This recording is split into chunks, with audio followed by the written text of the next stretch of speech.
My name is Arthur Crane, and I have driven more miles than some people have slept. Asphalt has a voice, and I learned to listen. The hum when you're cruising. The hiss when rain turns the world into a river you can't see. The rattle a loose strap makes when pride tells you it's tight enough. 42 years on the road taught me one more sound. The silence a phone makes when people believe you're dead. I didn't know I could hear that. On the morning the town buried the man they thought was me, I was alive, feverish, hiding 2 streets over from the church, in a trailer that smelled like oil and old bread. I was supposed to be behind the wheel that day, but the night before had knocked me flat. Lungs tight, fever swimming, an ache in my bones that told me I was a bad bet to steer 40 tons through a mountain pass. I had a young relief driver with me for the week, a kid everyone called Evan. Good hands, good eyes. He'd been saving for his own rig, and I was saving my breath. My son-in-law, Ryan, had told my daughter Grace that I was slowing down, that I should think about letting go of the roots, the truck, the house, sooner rather than later, Dad. He said the way he says sir, with the smile that sounds like respect and feels like a receipt. I should have listened harder. The brake lines didn't whisper to me, not that day. Fever had shoved me into a bunk behind the seat, while Evan checked the lights and rolled us toward dawn. A driver knows his rig by feel, and mine had always felt like a partner that didn't gossip.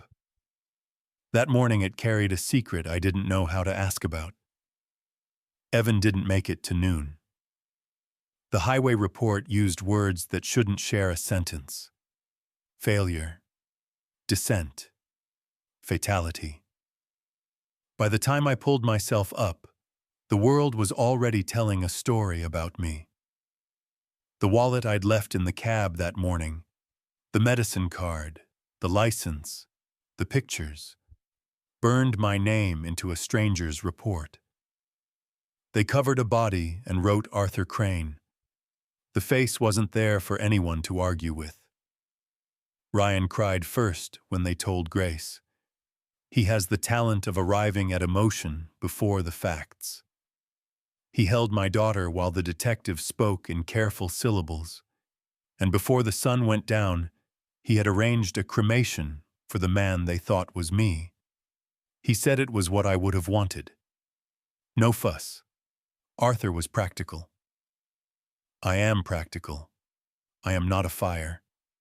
I didn't go home. I lay very still in that trailer behind Mort's garage, the place where engines go to remember who they were. Mort had been tightening bolts since the town had 2 stoplights. He told me to keep my head down and my fever down. You leave a man room to lie about you, Art, he said, and he'll redecorate your whole life. I had room. I had time. And I had a neighbor's kid who owed me only the kind of debt that doesn't belong on paper. His name is Noah Bennett. When he was 12 and his bicycle ate a pothole, I patched the tire and his knee and told him 2 lies. It won't scar and you'll forget this. He didn't forget.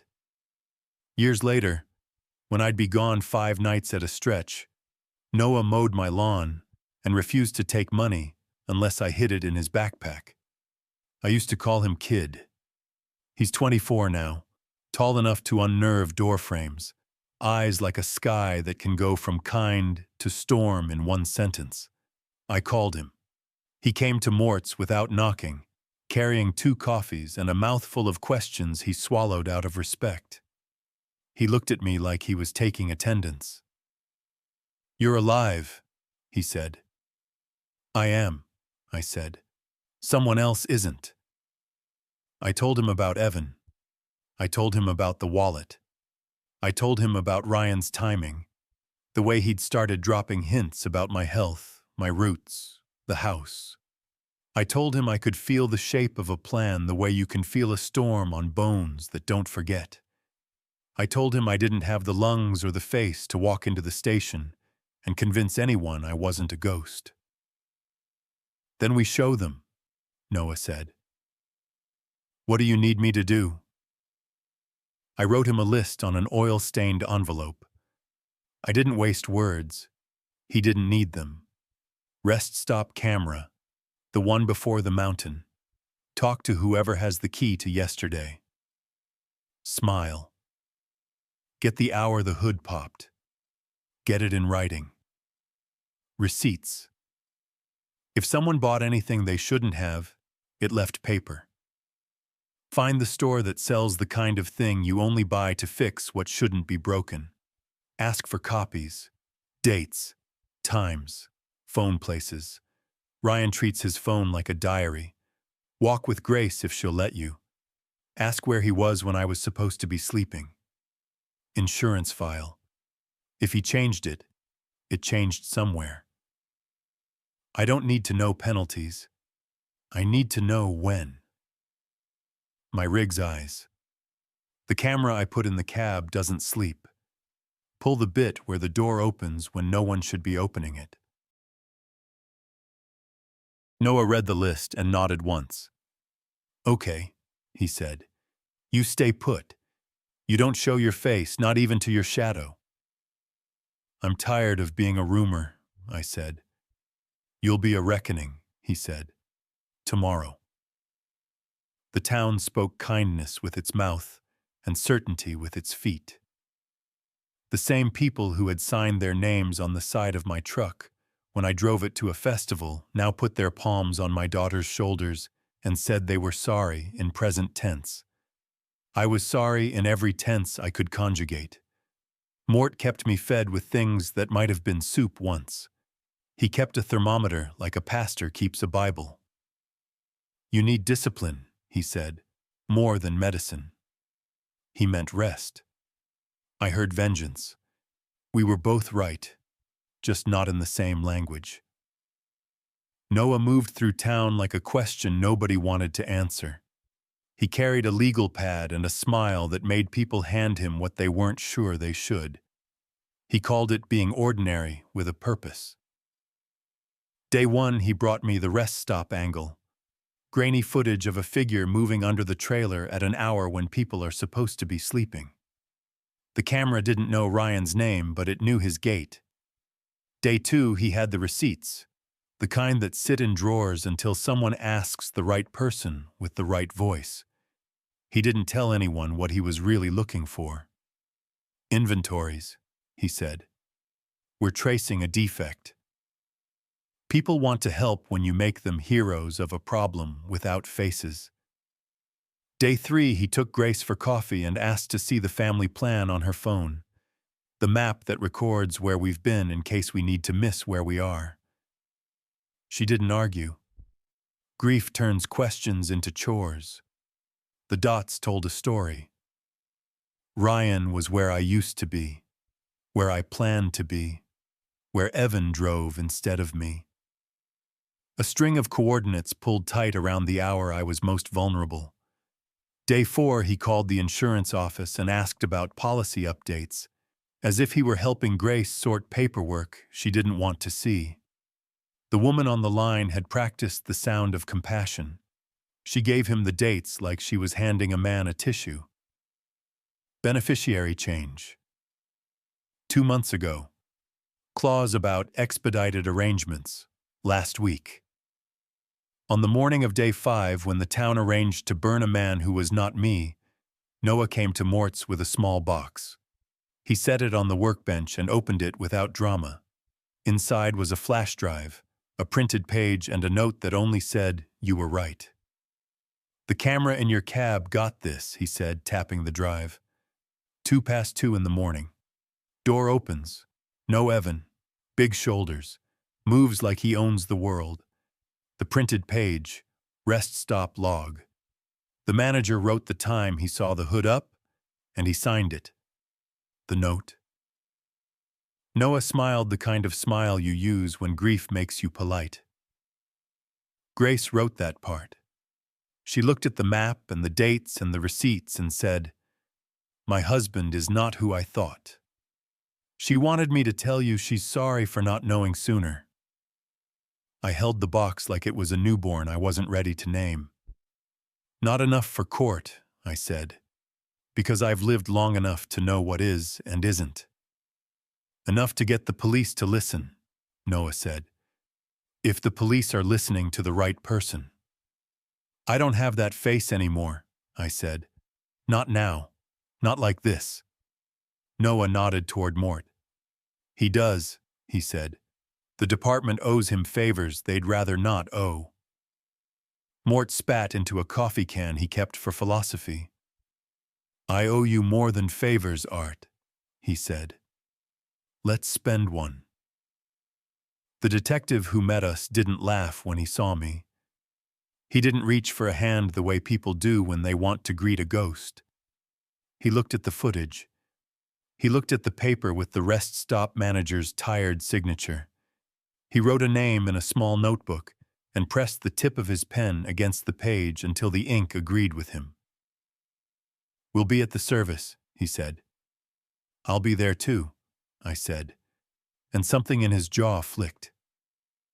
If you're asking whether it's wise, I told him, I'm not asking for wisdom. I'm asking for witnesses. You'll get them, he said. Wear something that won't scare your daughter. Mort found me a jacket that had held a better man once. He pressed his hands to my shoulders like he was flattening a map. You stand up, he said. Let other people fall. I walked to the church on the back street where the light tries not to show up. My lungs argued. My legs negotiated. The bell made a sound the town wants to think is holy. It reminds me of lug nuts loosening in summer heat. I stood at the door with 2 officers and a detective who had learned how not to blink. The sanctuary smelled like lilies and lies trying to tell the truth. My daughter sat in the front pew, fingers locked so hard her knuckles had forgotten how to be skin. Ryan stood beside her, a man made of comfort and calculation. A photograph of me smiled from an easel. It was taken on a day when the truck was clean and the weather didn't threaten anyone. The pastor spoke about journeys. He used words like home and rest. People nodded the way people nod when they want God to notice they're agreeing. When it was time to say goodbye, the doors opened again. We didn't make a scene.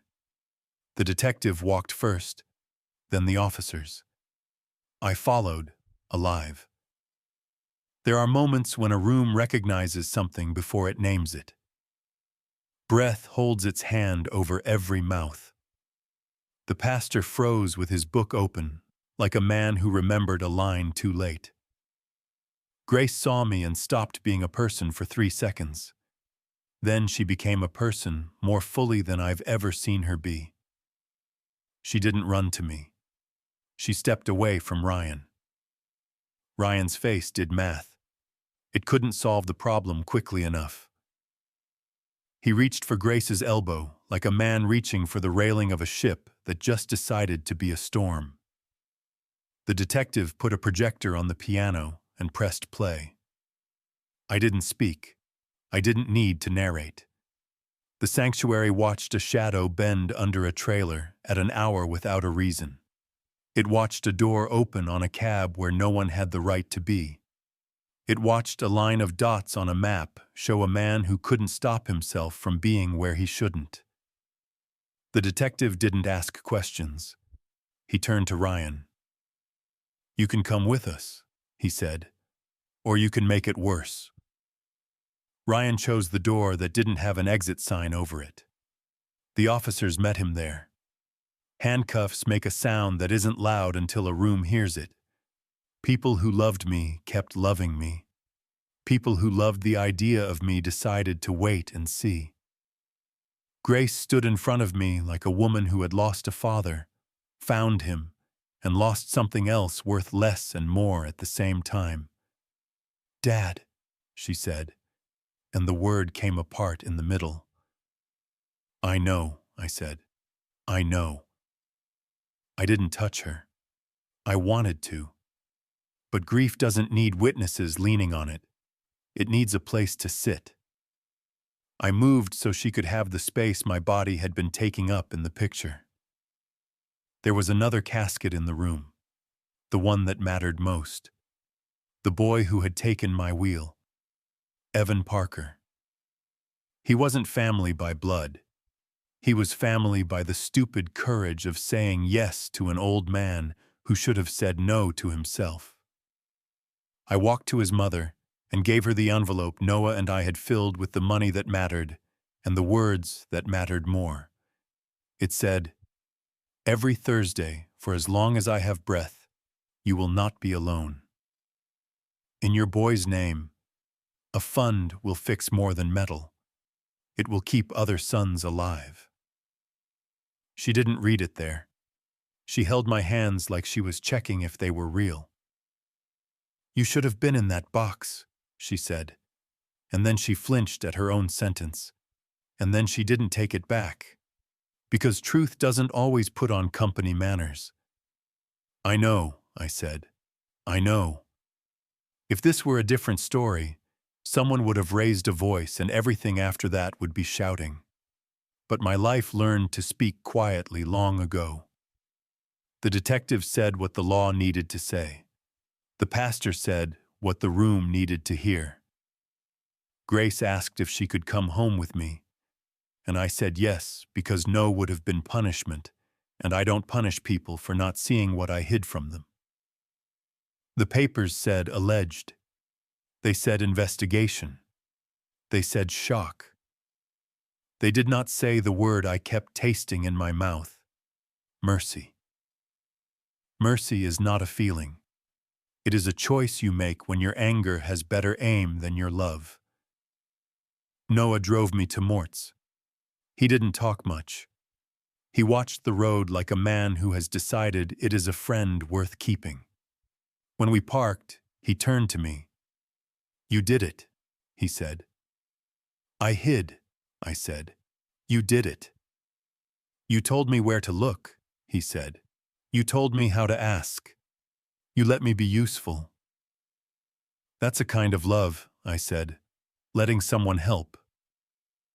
Grace slept on my couch the first night, then on the second because sleep doesn't always count itself right. She cried. Then she didn't. Then she did again when the silence in a house you thought you knew starts telling you stories you didn't want to hear. She told me things I didn't need but wanted. The jokes Ryan made about my roots.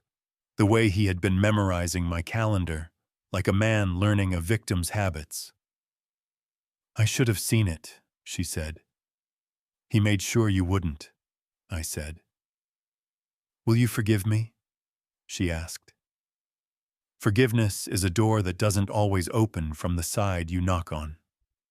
"I already did," I said. "And I'll keep doing it until the door stops sticking." Noah kept moving. He brought the detective the things that turn alleged into charged. A witness from the rest stop, who remembered a man with my son-in-law's voice saying the kind of sentence criminals never stop saying, "It's nothing, I've got it."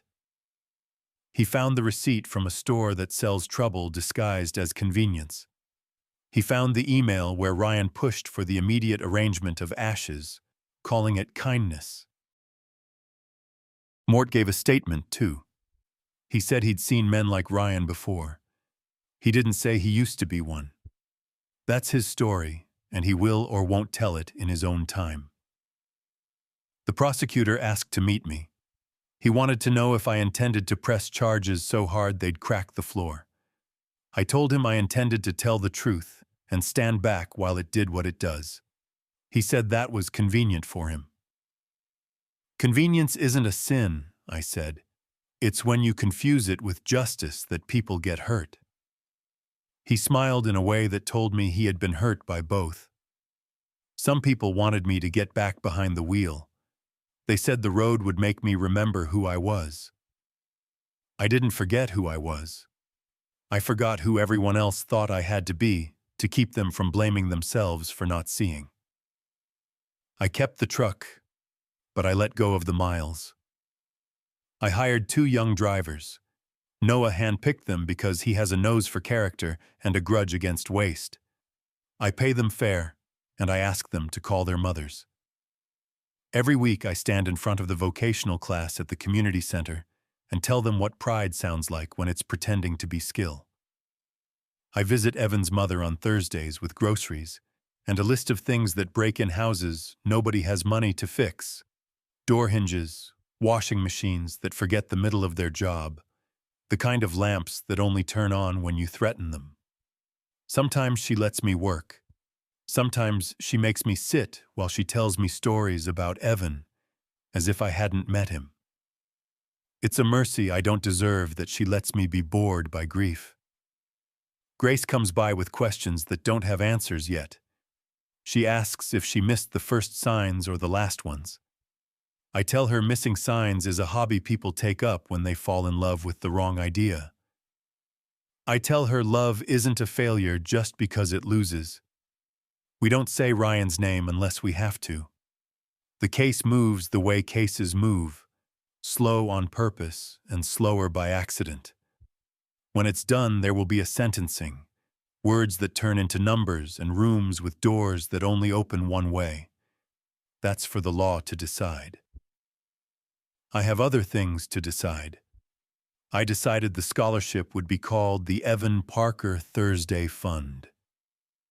The boys in the program roll their eyes at the name until they learn why it's called that. Then they stop rolling anything and start listening. I tell them the story with the parts that matter. I was sick. A kid said yes. A man planned a death. A town believed a picture. A neighbor's son found the truth.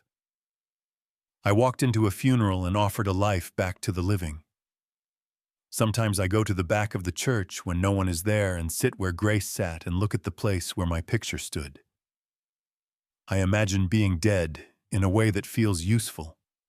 It makes me braver when I have to say no to the people who want me to be who I was before someone else's greed introduced me to tomorrow. Noah asked me once if I would have forgiven Ryan if he had confessed before the cuffs, if he had fallen apart in that sanctuary and said the sentence that saves most men. I did it. I told him the truth I'm not proud of. I don't know, Mom, I said. Some doors open from only one side. He nodded like a man who has learned the shape of his own doors. I'd like to be the kind of person who says yes to that, he said.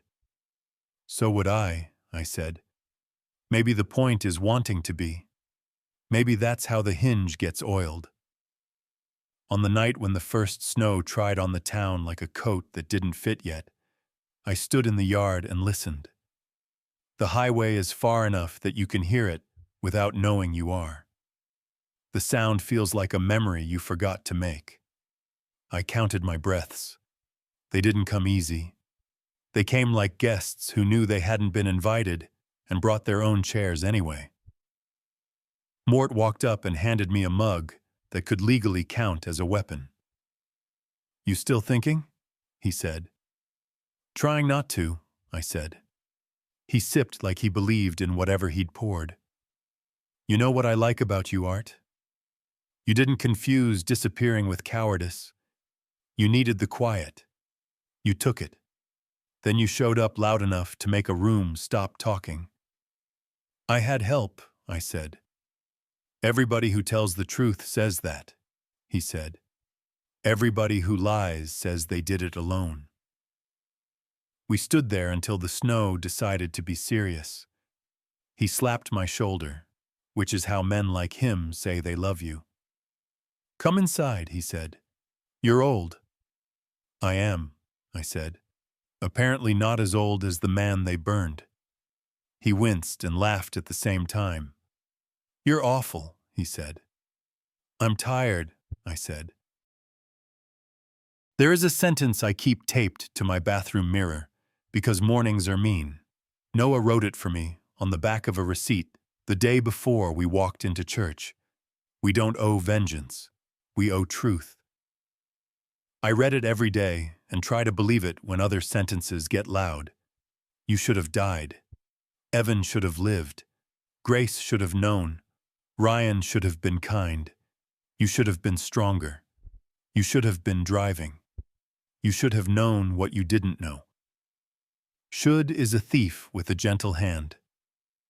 I check my pockets and count what I still have. My name fits again. My daughter sits at my table and eats soup without apologizing for being hungry. Noah parks my old truck in front of the shop sometimes just to make the town take pictures with it, like it's a landmark. Mort complains about everything except the things that matter, which is how I know he's fine. On Thursdays, I visit Evan's mother, and we talk about nothing for an hour, which is one of the holiest things two people can do. Then I walk to the center and tell boys who aren't boys anymore that there are two kinds of courage: showing up and staying. They think the first is hard. They learn the second hurts more and helps longer. When I go to bed, I say goodnight to the picture of the man I used to be, and good morning to the man who walked into his own funeral and didn't make it worse. I ask God to save me from the kind of justice that forgets to be mercy, and the kind of mercy that forgets to be just. Some nights I ask for Evan's mother to dream of something kind. Some nights I ask for Grace to laugh without remembering why she stopped. If you need the short version, the kind you can say out loud without your voice breaking: my son-in-law cut my brakes. I was too sick to drive. A good kid died. They tried to burn me. I hid. I gathered truth with a neighbor's son. I walked into a funeral with the police and handed the town back its eyes.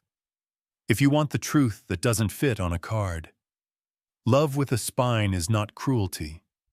It is the only kind of love that can stand in a room full of lilies and lies and decide not to shout. Tomorrow I will carry groceries up a set of stairs that complain. I will write a check with a boy's name on it and mean it. I will call my daughter and ask if she's eaten. I will answer the phone when the detective calls and say yes when he asks me to testify. I will not explain the road to anyone who hasn't listened to it. I will sleep like a man who knows that forgiveness is a hallway with no doors, only the long walk of choosing not to stop. My name is Arthur Crane. I am not dead, and I am still driving, just not the way you think.